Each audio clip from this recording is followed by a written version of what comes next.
Iran पर हमले की लगातार तैयारी हो रही है।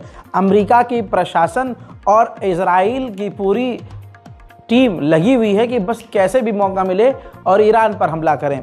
जैसे कि आप जानते हैं कि इस वक्त अमेरिका ने इजराइल को हथियारों से फिर से लाद दिया है और ईरान के खिलाफ पिछले एक हफ्ते से लगातार परमाणु बॉम्बर उड़ाया जा रहा है। ऐसे में डोनाल्ड ट्रंप का एक नया बयान आया है। डोनाल्ड ट्रंप ने कहा कि ईरान के साथ कुछ बड़ा होने वाला है। मैं आपसे कह सकता हूं, हम ईरान को अलाउ नहीं करेंगे कि वो परमाणु हासिल कर सके और हमने ईरान के सुप्रीम लीडर यानी डोनाल्ड ट्रंप ने ईरान के सुप्रीम लीडर को चिट्ठी लिखी है और हम कभी भी बर्दाश्त नहीं करेंगे कि ईरान हमारी बात ना माने। उसे हमारी बात माननी होगी और न्यूक्लियर डील किसी भी हाल में करनी होगी। इस तरह की धमकी के बाद दोस्तों आप क्या सोच सकते हैं, ईरान चुप हो जाएगा? ऐसा नहीं हुआ है। लेकिन उससे आगे बढ़ने से पहले ये तस्वीर दिखाना चाहता हूँ।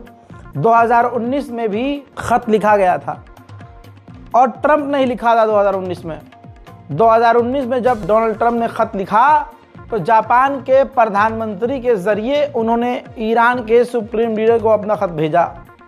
लेकिन जैसे ही जापान के प्रधानमंत्री ने जिक्र किया कि डोनाल्ड ट्रंप ने खत भेजा है आपके लिए, तो बिना पढ़े ही ईरान के सुप्रीम लीडर डोनाल्ड ट्रंप पर भड़क गए थे और कहा कि वो ऐसा इंसान है कि वो बात करने के लायक भी नहीं है।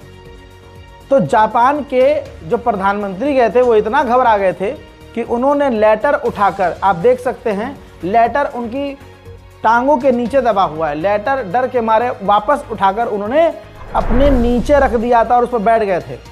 जापान के प्रधानमंत्री भी डर गए थे। जैसे ईरान के सुप्रीम लीडर का रिएक्शन था ट्रंप का नाम सुनने के बाद। अब ईरान ने क्या कहा, इस जो चिट्ठी को लिखा है उस पर रिपोर्ट आपकी स्क्रीन पर, रिपोर्ट में बताया गया है कि ईरान ने कहा कि जिस खत की बात डोनाल्ड ट्रंप कर रहे हैं कि हमने खत भेजा है या मैंने ईरान के सुप्रीम लीडर को खत लिखा है, ऐसा कोई खत अभी तक हमें नहीं मिला है। अब एक बात तो सारी दुनिया को क्लियर है कि ईरान पर मैक्सिमम प्रेशर डालकर ईरान की इकोनॉमी को तोड़ दिया है।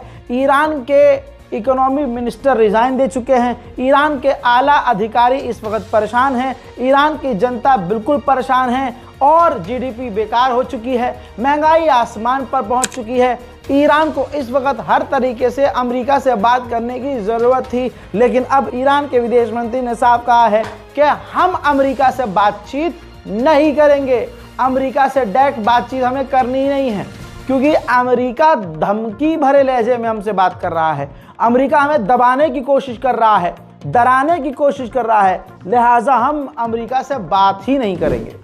हजरात, इसके बाद पलट कर धमकी ईरान ने ही दी है। ईरान के विदेश मंत्री ने कहा कि हमारा परमाणु जो प्लान है वो परमाणु प्लांट कभी रुक नहीं सकता, उसको कोई रोक नहीं सकता, हम उसको बचाएंगे। और अगर इजराइल ने गलती से भी गलती करते हुए हमला कर दिया तो फिर उस हमले के बाद दुनिया याद रखे कि मिडिल ईस्ट में आग लग जाएगी। हालांकि उधर रशिया ने ईरान के एनवॉय से उसके यानी ईरान के न्यूक्लियर प्रोग्राम को लेकर बातचीत की है, ऐसी खबरें आना शुरू हो चुकी हैं। ऐसे में खबर यह भी आ रही है कि ईरान के सुप्रीम लीडर आज ही कल में ईरान के कई बड़े अधिकारियों से और नेताओं से मिल सकते हैं। कहा जा रहा है कि कुछ बड़ा आदेश, कोई बड़ा ऑर्डर देने वाले हैं ईरान के सुप्रीम लीडर। उधर IAEA के चीफ ने जो बयान दिया उससे साबित हो गया कि ईरान को रोकना नामुमकिन है। IAEA के चीफ ने कहा कि जो मैक्सिमम प्रेशर वाली पॉलिसी है वो फेल हुई है। ईरान पर तमाम तरह की पाबंदियां लगाने के बाद ईरान को कोई रोक न पाया और उसका यूरेनियम संवर्धन जारी है और वो परमाणु बनाने की तरफ आगे बढ़ रहा है। अब ये चीज़ देखने के बाद दुनिया में कई ऐसे देश हैं जो अब बेखौफ होकर परमाणु बनाने की सोच रहे हैं। लिहाजा ये जो ईरान के ऊपर नीति लगाई जा रही है कि ये बर्बाद हो जाए, ये तो पॉलिसी फेल हो चुकी है। यानी एक तरह से IAEA के चीफ ने अमेरिका को नंगा कर दिया है। उधर ईरान के सिस्तान और बलोचिस्तान के इलाके में आतंकी हमले में ईरान के एक IRGC के लीडर के मारे जाने की खबर आ रही है। कमांडर लेवल के वो शख्सियत थे और ईरान में आतंकी हमले फिलहाल के लिए बढ़ गए हैं। हजरात मोहतरम, अब लेबनान की ये तस्वीर मेरे साथ आप देखेंगे, इनको अलग से नहीं दिखा सकता हूँ। दोस्तों, ये 30 हमले लेबनान पर इजराइल ने किए हैं। कितने? 30 हमले। इजराइल कह रहा है कि हमने लेबनान से सीज़फायर किया हुआ है, लेकिन सीज़फायर की हकीकत ये है कि तमाम अरब देश अपनी औकात दिखाते हुए खामोश हैं और अरब देश लेबनान पर ही इजराइल सीज़फायर के नाम पर भी 30 हमले 3 घंटों में कर रहा है। कल बताया था, आज हो गया। आपकी स्क्रीन पर यह तस्वीर अपने आंखों से देख लीजिए। इजराइल की सेना के साथ मिलकर इजराइल के सेटलर्स लेबनान में घुस गए और लेबनान में घुसने के बाद उन्होंने लेबनान की सरजमीन पर अपने यहूदिज्म के स्टाइल में अपनी जो प्रेयर प्रार्थनाएं होती हैं वो तमाम धार्मिक चीज़ें की। यानी लेबनान पर अब साफ देखा जा रहा है कि कब्जा इजराइल के द्वारा किया जा रहा है। वहीं इजराइल की आर्मी को नोटिस जारी कर दिया गया है कि तुरंत गाजा में जंग के लिए जाने के लिए तैयार हो जाओ। इसी के साथ बहुत खास एक मैं ग्राफ लगाने वाला हूं। इस ग्राफ को देखिए। अमेरिका की आवाम में इजराइल के लिए जो सिंपैथी है वो घटी है, कम हुई है, लेकिन फिलिस्तीनियों के लिए सिंपैथी यानी उनके लिए दिल में नरमी बढ़ी है। लेकिन इन तमाम चीज़ों के बावजूद अभी भी अगर संख्या में देखा जाए तो इजराइल के समर्थन में अभी भी अमेरिकी लोग ज़्यादा हैं। वहीं अमेरिका की कोलंबिया यूनिवर्सिटी को डोनाल्ड ट्रंप धमका रहे हैं।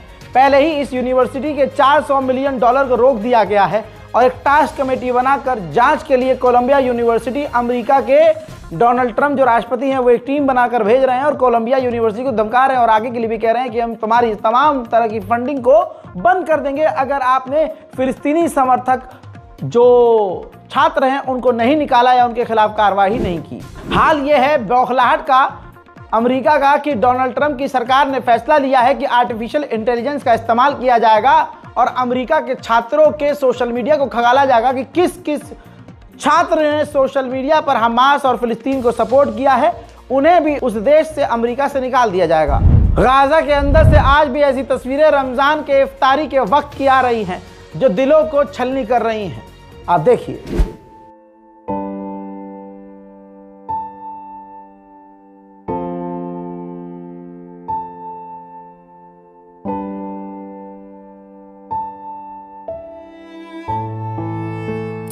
उधर अपडेट यह आया है कि हमास से अगर इजराइल की बातचीत फेल होती है तो इजराइल एक बार फिर से पूरी दुनिया में हमास के लोगों को और हमास के लीडरों को असैसिनेट कर सकता है, मार सकता है। हजरात मोहतरम, लोगों ने नहीं सोचा था कि गाजा ऐसा हो जाएगा।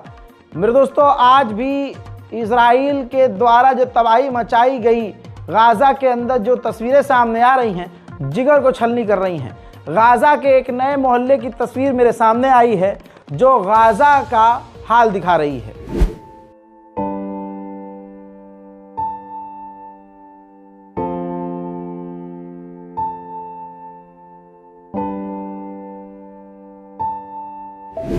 उधर चाइना के विदेश मंत्री ने खुले तौर से कहा कि गाजा फिलिस्तीनियों का है, फिलिस्तीन से बिलोंग करता है, वो किसी और का नहीं है, उस पर जुल्म बंद हो जाने चाहिए। साथ में उन्होंने कहा कि जो अरब देशों का, इजिप्ट का जो गाजा को बनाने का प्लान है ये बेहतरीन है। वहीं दोस्तों, ओआईसी की तस्वीर आई है एक मेरे पास, ये देखिए। ओआईसी की मीटिंग हुई है और ओआईसी की मीटिंग के दौरान ईरान के विदेश मंत्री और सऊदी अरब के विदेश मंत्री बातचीत करते हुए नजर आए। अब दूसरी तस्वीर देखिए, सऊदी अरब में सीरिया के विदेश मंत्री भी पहुंचे थे जिनका स्वागत वीवीआईपी की तरह किया गया, जिनके लिए तमाम देश खड़े हो गए थे। वहीं सीरिया की बात हो रही है तो बता दूं कि 3 लाख सीरिया के लोग जो अपना मुल्क छोड़कर भाग गए थे वो वापस लौट आए हैं। हजरात, उधर जोलानी सरकार को जो कल तक सपोर्ट कर रहे थे, अब उनका हाल बुरा है। अब बेचारों के पास कुछ कहने के लिए नहीं है। अगर कहने के लिए अभी भी कुछ है तो चुल्लूवर पानी में डूब मरो और तुम में और आण भक्तों में कोई फर्क नहीं है। सबूत आपकी स्क्रीन पर है। इजराइल के डिफेंस मिनिस्टर ने कहा कि अगर हम पर खतरा सीरिया में मंडराता है तो हम हमला करेंगे, पलटवार करेंगे। साथ में इजराइल के विदेश मंत्री ने धमकी दी कि अगर हमारी वहाँ पोस्ट पर जगहों पर कोई खतरा होता है तो हम जवाब देंगे। हम हमेशा के लिए सीरिया में उन तमाम जगहों पर मौजूद रहेंगे जहां हमने पैर जमा लिए हैं और पोस्ट बना ली है। हजरात, इसके बावजूद अगर कोई जोलानी को कह रहा है कि सही है, तो हजरात उस इंसान को चेक कर लेना चाहिए कि वो हलाली है या रोज़ा है। आगे बढ़ते हैं। जोलानी सरकार की इतनी औकात तो है नहीं कि सीरिया की ज़मीन को बचा सके और इजराइल के खिलाफ कोई चू तक कर सके, लेकिन अलवी समुदाय के 134 अल्पसंख्यक लोगों को जोलानी की सरकार ने कत्ल कर दिया है। यह है जोलानी की असलियत। अब आप सबूत मांगेंगे तो ये सबूत देखिए।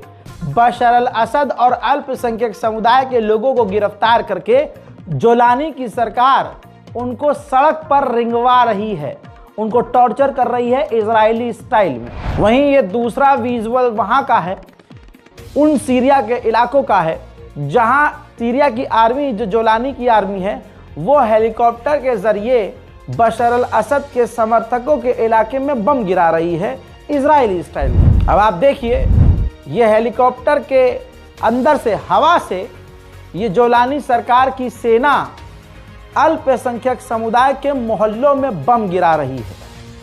बीबी ज़ैनब के रोज़े को अल्लाह सलामत रखे। अब सीरिया का हाल इतना बुरा है, बात शिया सुन्नी की नहीं है, बात वहाँ बहुत सारी कम्युनिटी है, अलवी है, द्रूज है और दूसरी भी कम्युनिटी है। वो इतना परेशान हो गए हैं जोलानी सरकार से कि अब तमाम वो अल्पसंख्यक समुदाय के लोग सीरिया में ही जो रूस का बेस है वहां जाकर प्रदर्शन कर रहे हैं और रूस से मांग कर रहे हैं कि हमें बचाएं। देखिए,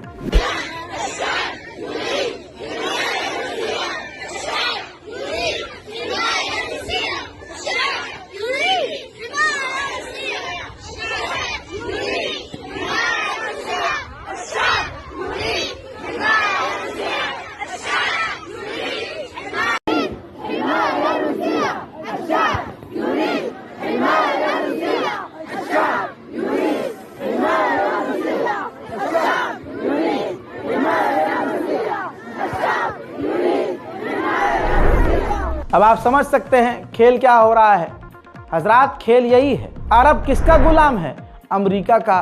तुर्की किसका गुलाम है? खुद यूरोप और अमेरिका का गुलाम है। तुर्की ने कुछ उखाड़ा नहीं है, उखाड़ने वाले थे एक ज़माने में, लेकिन इनका खून नहीं पानी है। अब सोचिए, सऊदी अरब ने, तमाम अरब देशों ने और तुर्की ने जोलानी सरकार को सपोर्ट किया है। किसी भी अरब देश ने जोलानी से नहीं पूछा कि मुन्ना, अमेरिका की फौज सीरिया में क्या कर रही है और इजराइल को तुम रोक क्यों नहीं रहे हो।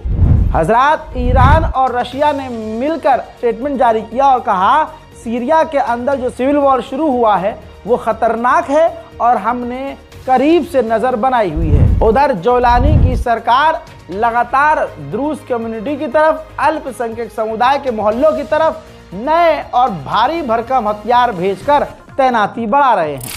अब जोलानी की औकात यहां से आप कंपेयर कर सकते हैं कि इजराइल ने आधे से ज्यादा सीरिया पर कब्जा कर लिया, लेकिन जोलानी के मुंह से जो नहीं निकला। लेकिन जैसे ही अलवी समुदाय और अल्पसंख्यक समुदाय ने जोलानी सरकार के खिलाफ हथियार उठाए तो इसकी सिट्टी पिट्टी गुम हो गई और इसने सामने आकर धमकी दी, अल्पसंख्यक समुदाय के तमाम लोगों को धमकी दी कि तुम लोगों ने जो बिगाड़ा है उसका मैं तुमसे बदला लूंगा और जो तुमने देश को नुकसान पहुंचाया है वो तुमसे वसूलूंगा। और साथ ही उन्होंने कहा कि जो तुम कर रहे हो इसको बर्दाश्त नहीं किया जाएगा और इसका मुंह तोड़ जवाब दिया जाएगा। सुन लीजिए धमकी। बिस्मिल्लाहिर्रहमानिर्रहीम, अल्हम्दुलिल्लाहि रब्बिल आलमीन, वस्सलातु वस्सलामु अला रसूलिल अमीन व अला आलिहि व सहबिहि अजमईन, थुम्मा अम्मा बाद।